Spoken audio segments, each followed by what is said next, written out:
Gentlemen, the President of the Republic of the Philippines, His Excellency Ferdinand R. Marcos Jr.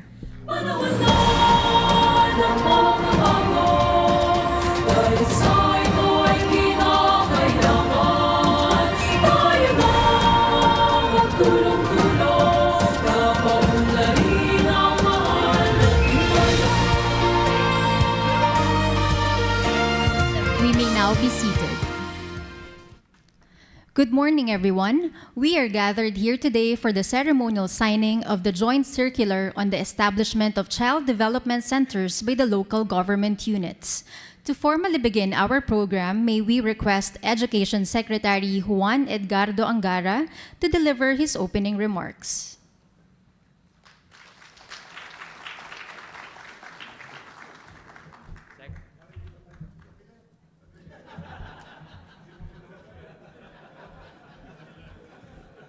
Sorry po. Good morning, Mr. President, Executive Secretary Bersamin, members of the Cabinet, to our esteemed legislators and local chief executives, fellow workers in the government. Magandang umaga po, Mr. President. Thank you for your leadership. Today we have the signing of a circular to build close to 300 new ECCD or child daycare centers. At alam namin ito'y isa lang sa maraming aksyon na inyong inutos. A few months ago, you ordered us to, all the agencies involved in feeding to improve the implementation of our programs. So that is underway. And certainly this is a big step. Nagpapasalamat po kami sa inyo, Mr. President, for your leadership and your swift action on this, of course, with the assistance of DBM Secretary Mina. And we will also expect help from the ILG Secretary John Vic and our local governments. And syempre sa ating mga legislators dahil meron ho tayong, Mr. President, bagong Early Years Act which will be on your table for your signatures soon. So things are looking up and we're very optimistic with your leadership. It's a true bayanihan effort for our children. Thank you for leading the nation, leading our children. Maraming salamat, Mr. President. Thank you. Thank you. Thank you,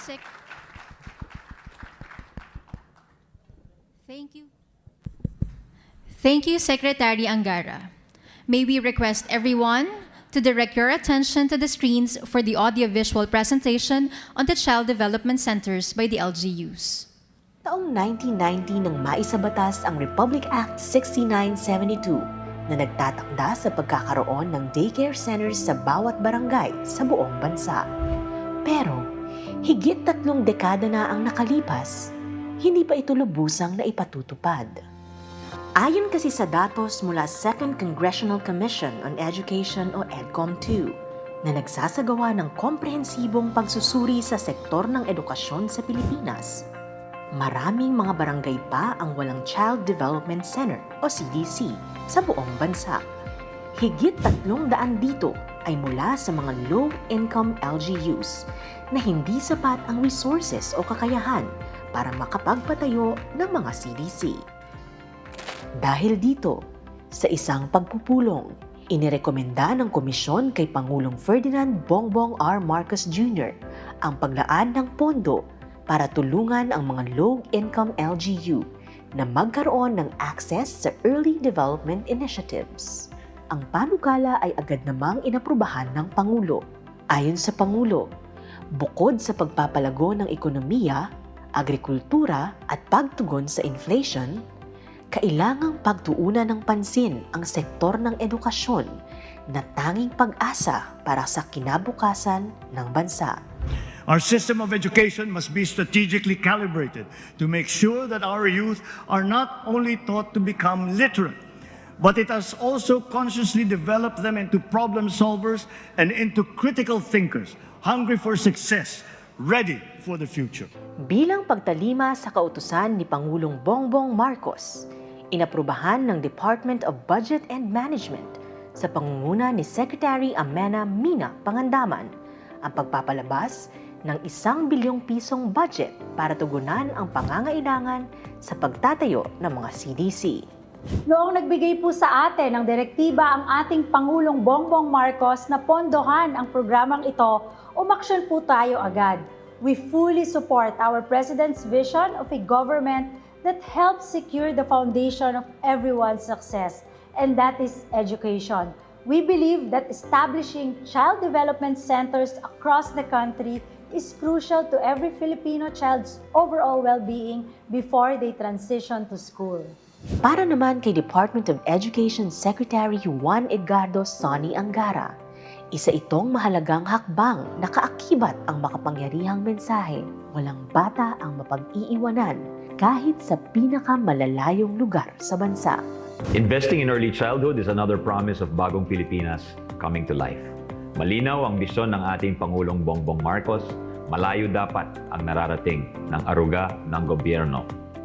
Through child development centers, our children will have the support and structure that they need even before they enter our classrooms. Sa bisa ng Joint Circular o kasunduan sa pagitan ng DBM at DepEd, inaatasan nito ang pagpapatupad ng mga local government unit ng multi-purpose building projects na gagamitin para sa child development centers. Sa paglulunsad ng programa, 328 barangay na kabilang sa mga low-income LGUs. Sa bilang na ito, 89 barangays ang mula sa Luzon, 106 sa Visayas, at 133 naman sa Mindanao, kabilang na ang BARM. Ang pondo ay magmumula sa Local Government Support Fund, Financial Assistance to LGUs, sa ilalim ng Fiscal Year 2025 General Appropriations Act o GAA. Maaaring gamitin ang pondo sa pagtatayo, pagsasaayos o pag-rehabilitate, pagpapaganda at pagpapalawak ng mga multi-purpose buildings na magsisilbing CDCs. Sa pamamagitan ng mga CDC, may access ang bawat bata edad 4 na taon pababa na magkaroon ng oportunidad sa mga pasilidad na maghihikayat ng active play at simulation activities na makatutulong sa kanilang development o paglaki. Alinsunod rin ito sa layunin ng EDCOM II na tugunan ang itinuturing na pundasyon ng sistema ng edukasyon, ang early childhood education, nutrisyon, at early grade numeracy at literacy. Katuwang rin ng komisyon sa pagtataguyod ng child development centers, ang Commission on Higher Education, Department of Interior and Local Government, at Early Child Care and Development Council. Ang programa ay pagdalima sa itinakda ng konstitusyon at pangako ng gobyerno na gawing prioridad ang edukasyon sa bansa. Sa huli, maaasahan nating mas marami pang bata mula sa mahihirap na komunidad ang magkakaroon ng akses sa dekalidad na edukasyon sa pamamagitan ng pagtatatag ng Child Development Centers. Dahil ang pangako ng Bagong Pilipinas, bawat bata ay may magandang bukas. Kasama ng buong puwersa ng pamahalaan, tutuparin po namin ang pangako na walang Pilipinong maiiwan sa ating paglalakbay patungo sa isang bagong Pilipinas.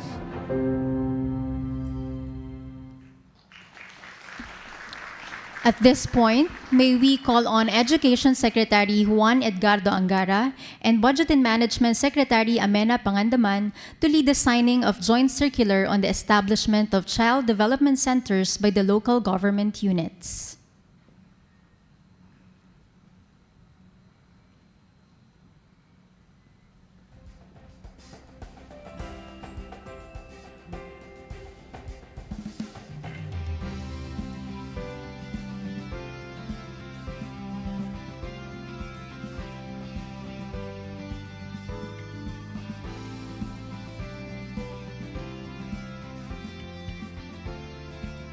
Congratulations, DepEd and DBM. May we now invite the President to grant a photo opportunity with our signatories.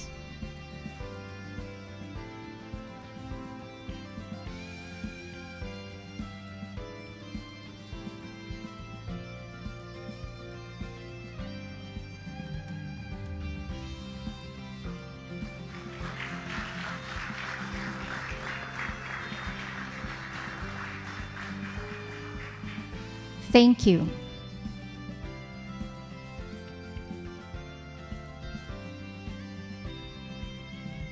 At this point, may we now call on retired Chief Justice and Executive Secretary Lucas Bersamin to introduce our keynote speaker.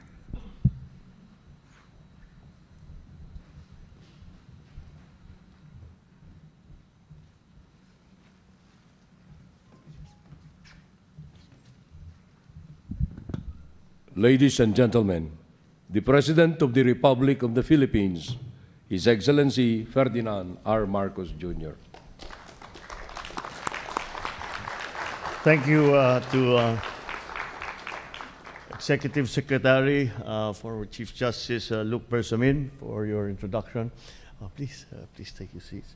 The Education Secretary, our Education Secretary, Sani Angara, Interior and Local Government Secretary, John Vic Remulla, Budget and Management Secretary, Mina Pangandaman, the legislative arm of this whole effort, led by Senator Sherwin Gatchalian, Senator Coco Pimentel, Representative Roman Romulo, Representative Jude Asidre, and the Union of Local Authorities of the Philippines, Governor Dakila Carlo Chua, Dax Chua, local chief executives of the different cities and municipalities of the Philippines, fellow workers in government, distinguished guests, ladies and gentlemen, good morning.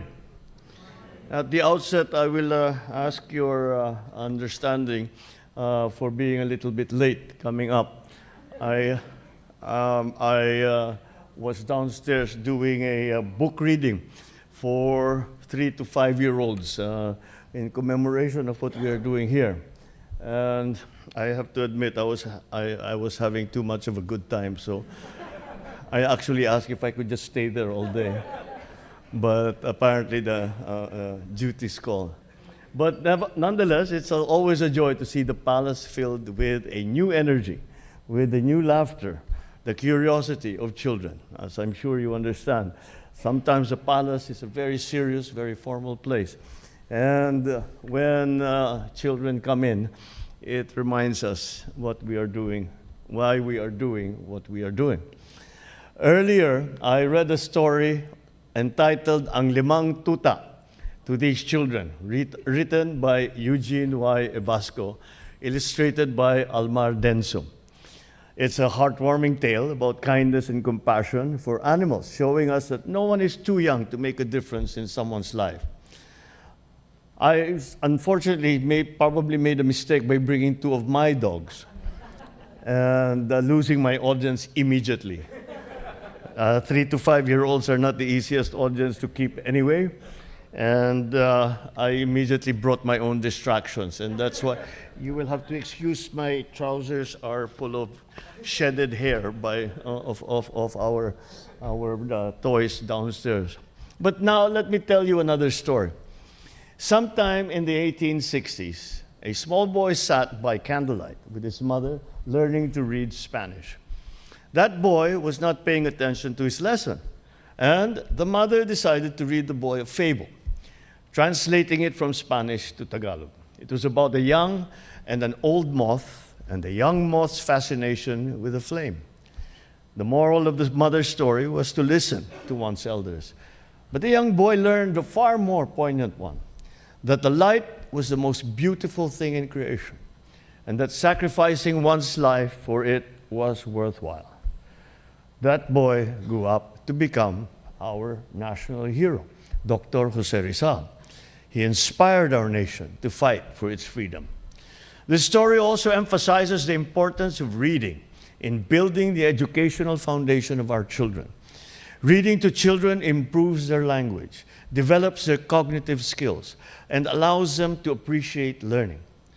According to various studies, early high-quality education supports children's physical, and emotional development, which they need for school readiness. In 1990, Congress passed Republic Act number 6972, which required each barangay to have at least one child development center. However, due to limited resources, the Early Childhood Care Development, or ECCD Council, reported that as of March this year, 3,800 barangays in the country have yet to have CDCs. Too many children do not have the structured care that they need in their formative years. These challenges have been accumulating for the past 30 years, cannot be solved overnight. But that does not mean we should not begin. It should no longer be the case. Today we gather with one goal, to create a better and brighter future for our children. Today, our agencies are working hard to make our education system right for our students. Last 4th March, I directed the DBM to prioritize and to fund the establishment of Child Development Centers, or CDCs, especially in the more remote barangays of Mindanao and other low-income municipalities. Our local government units will now shoulder additional costs as part of their counterpart obligation to complete the project. Sa pamamagitan ng suporta natin sa mga lokal na pamahalaan na may limitadong kakayahan na magtayo ng sarili nilang CDC, mapapabuti natin ang edukasyon ng mahihirap nating mga kababayan. These CDCs are venues for the implementation of early childhood care and development center programs and services, especially the early learning programs and family support program. Sa mga center na ito, maaaring makapaglaro, makapagbasa, at makapag-aral ang ating mga kabataan. It can also be used as a resource center for developmentally appropriate learning materials and a laboratory for conducting research, data gathering, and innovations about early childhood. Sa pamamagitan ng mga CDC, magkakaroon ng maayos na pundasyon ng ating mga anak na siya namang magpapatibay sa pundasyon ng ating bansa.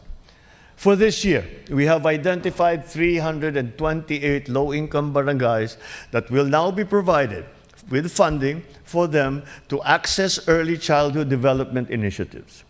Of this number, 89 will be in Luzon, 106 will be in the Visayas, 133 in Mindanao, including BARM.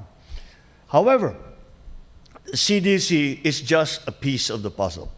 We must ensure that the foundations for the full development of our children are met. We are providing the first 1,000 days cash grant under the Pantawid Pamilyang Pilipino program that aims to improve children's health, nutrition, and development during the first 1,000 days of life. This ensures that our youth are on the right track towards proper cognitive development. I am glad to report that as of February of 2025, more than 68,000 households nationwide have received the F1KD grants, and we intend to reach even more. We are also pursuing the supplementary feeding program, the school-based feeding program, which work together to provide our children with at least one nutritional meal for their daily endeavors. In addition, we have implemented the Walang Gutom program. This gives 3,000 pesos in food credits monthly to the nation's most vulnerable families. My fellow Filipinos, we recognize that education goes beyond what happens just inside the classroom. The government continues to find ways to support our children so they can grow, they can thrive, and reach full potential. Through health and community programs, we remain committed to helping them become productive members of our society. The Nigerian proverb, "It takes a village to raise a child," emphasizes the importance of a whole of society approach in giving our children the tools they build to face their future. To our LGUs, we need your full commitment to ensure the success of the project. You must provide our childhood development teachers and workers with the support and resources that they need, while encouraging our community members to take an active role in the CDCs. To every official and worker who believes in the power of this endeavor, I am confident that your work here will positively impact our children, our families, and then our communities. To our parents, especially those who have young children, take the time to read stories to your children. It is time well invested. It may be a small step, but it is a crucial one in looking after those who will inherit our motherland. Sa ating lahat, ipakita natin sa ating kabataan ang pagiging bagong Pilipino, disiplinado, mahusay, at mahal ang bayan. Let us carry on with our work so that every child can grow up knowing that they are valued, knowing that the hands that guide them belong to the ones who are unyielding in their love for this country. Maraming salamat po at mabuhay ang bagong Pilipinas. Thank you, Mr. President. And now, may we request the President to kindly grant us a photo opportunity. May we call in front the Cabinet Secretaries and Senators present to please proceed on stage. To be joined by first set of local chief executives seated from the first until the third row.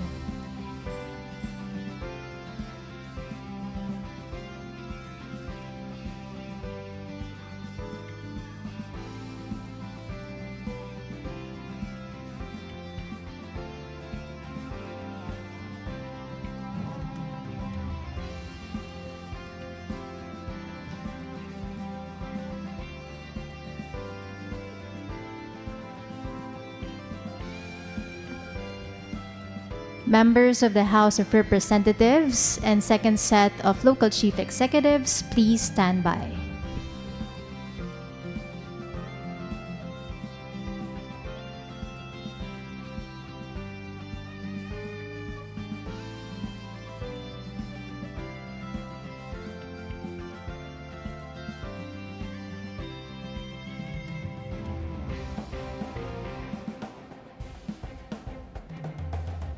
Thank you. Please exit to your right.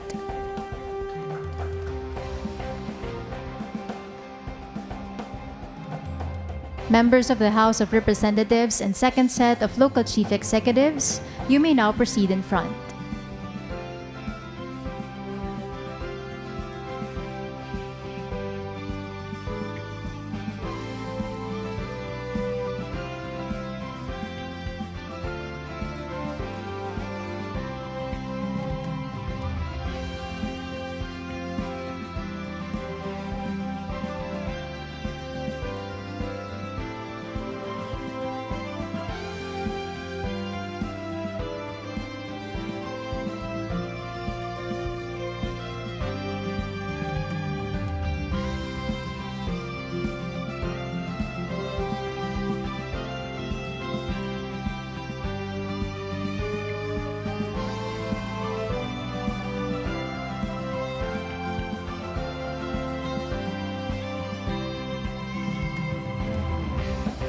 Thank you. Please exit to your left.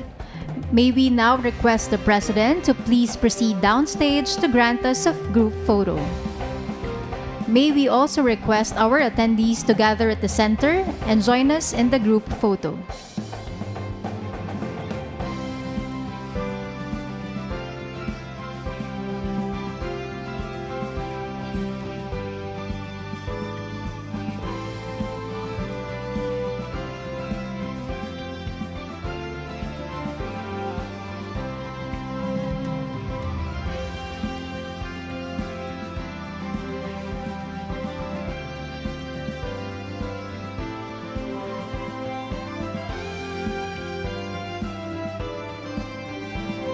At the count of 3. Ready? 1, 2, 3. Thank you, Mr. President. That concludes our program. Thank you, Mr. President, for gracing the event today.